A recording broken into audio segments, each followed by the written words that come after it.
This is Sebastian with Gardener's Yards, and today we are going to be talking about potting soil and regular soil and their differences. I have a couple bags available here, and one of the common mistakes that I find with beginner gardeners is that they pick any soil and just put it into a container. They each have a distinct use, and we'll go over those really quickly. So at the first column here, you'll see this bag of Happy Frog. This is actually a soil conditioner or an in-ground use soil. What this will do is this will enrich your plant beds and provide fertilization for them in a natural manner. As you can see, this is a dark, very rich soil, but it does not have much drainage, so that's not something that you want to use in a potting container. In this next column, you'll have your standard topsoil. Topsoil is exactly what's described. They scrape the top layer of soil off the earth and it's bagged here, and this is mostly for industrial use or just for like landscaping projects. Doesn't add very much enrichment, but as you can see here, this one has a lot of sand and some bark in it. Does offer a little bit of drainage, but still not something that you would want to use in a pot. Now this last one here that we have is an actual potting mix. Potting mix will usually have some components of compost, some bark and sand,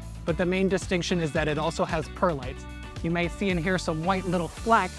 Perlite is a volcanic rock that offers a little bit of water retention, but it also drains really fast. This is what's going to aerate your soil and keep it loose and friable so that when you're potting in a container, it doesn't stay soaking wet. So just a reminder to make sure you are selecting the right soil for your containers. Follow us at Gardener's Yards, where we'll go more in depth into potting soil, vermiculite and perlite and their uses in your potting soil. Check out our website, gardenersyards.com.